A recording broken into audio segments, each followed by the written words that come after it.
Hi, welcome to our channel, Chaglo.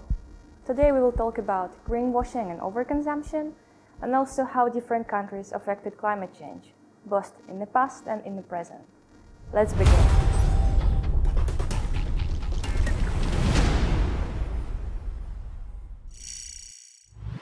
When it comes to consumption, we're quite often faced with an issue of greenwashing.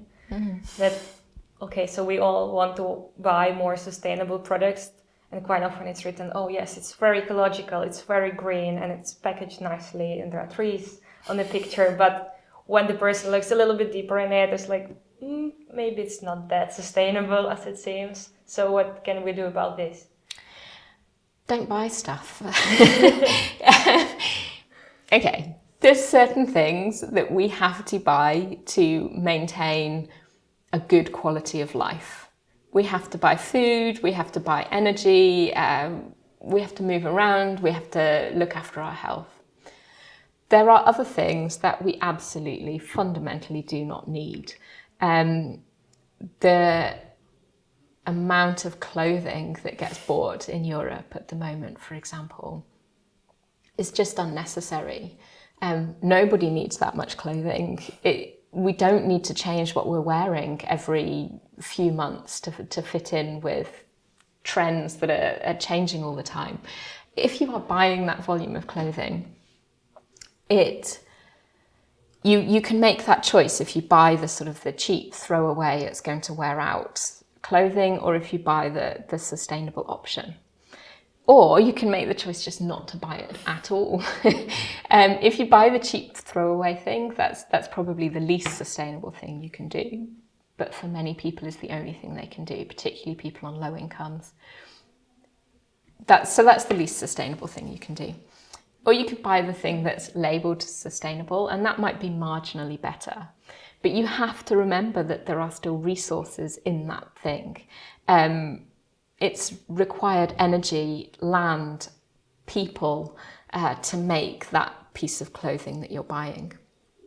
If you don't need it, don't buy it. And you have saved that energy, you've saved those resources, you've saved that person power. Just don't buy it.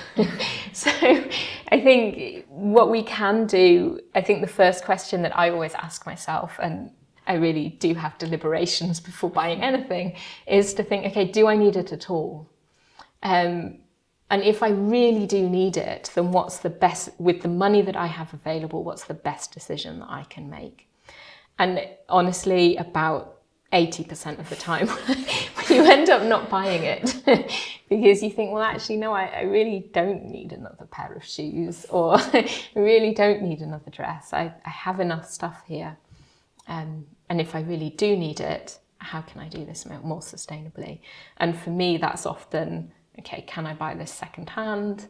And then if I can't, how do I buy this in the most sustainable way? What's the most sustainable product? I guess after all, it's all about being a little bit more mindful about your consumption patterns. Absolutely. Being more mindful. And I think right at the beginning, we talked about the economic system and how that drives us into consuming, and consumption has emissions, it has an environmental impact. Could you recommend any sources where we can find more information on our actions on climate change? Mm-hmm. I think one good thing as an individual would be to have a look online for a carbon footprint calculator. And that can be quite a good way of looking, okay, if I take this holiday to this place, what's my carbon footprint here?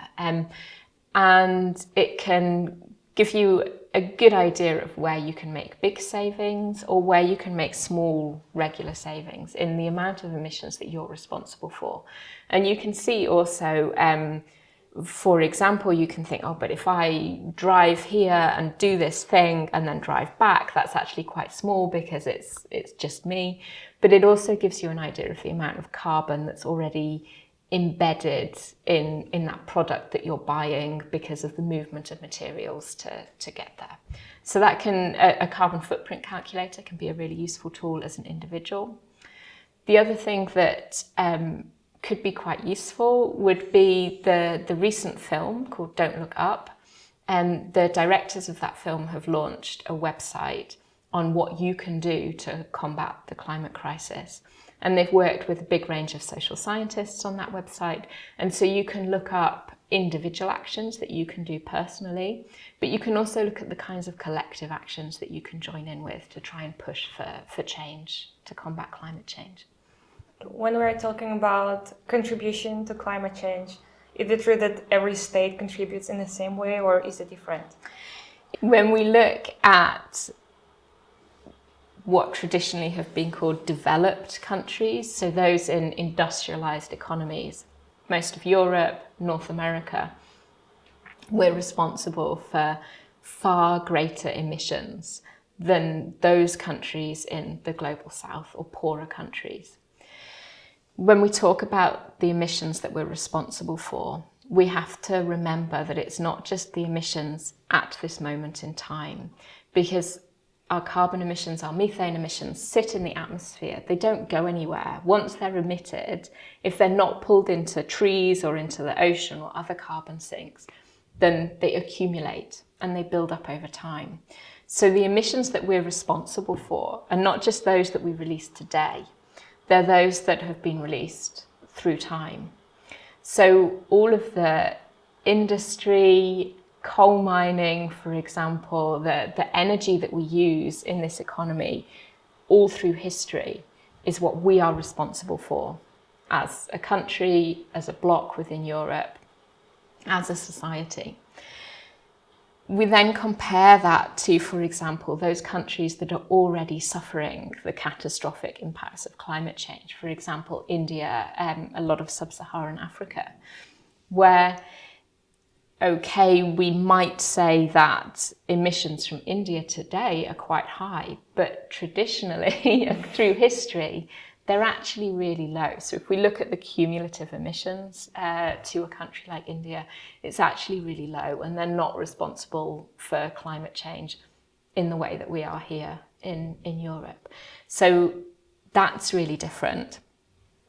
We also then need to look at where the consumption that's driving today's emissions is coming from. Who's pushing that? We live in a globalized economy. A phrase that quite often frustrates me when we're talking about climate change politics, for example, is people will often look to China and say, oh, but China's opening this and this power plant and producing all of these things and driving carbon emissions. And yes, the economic expansion in China and the expansion of its coal-fired power stations has been massive in recent years. But we also need to look at where it's producing goods for, who's consuming those goods. And actually, that's quite often us here in Europe or in North America that are driving these consumption patterns. We want to consume, we're buying goods and services, and it just so happens that these countries are producing them and meeting those demands. So it's just not good enough for us here in Europe to say, oh, well, we're doing all we can, yet we continue producing and consuming, and then blaming the country that's meeting our consumption demands for producing those carbon emissions. And so we need to look at our own direct carbon emissions from Europe, but also those emissions that we're responsible for by consuming goods and services and asking other people to provide those for us. And then you can see that actually our responsibility here in Europe is far greater than the responsibility of those countries that are suffering most from climate change at the moment. And that's why when we look at the working group to the IPCC report that came out 2 weeks ago, authors on that report have said that it is fundamentally a report about justice, because those people causing the emissions are not those people that are currently suffering. Those people that have not done really anything to cause emissions are those people that are suffering the most, and that's a question of justice.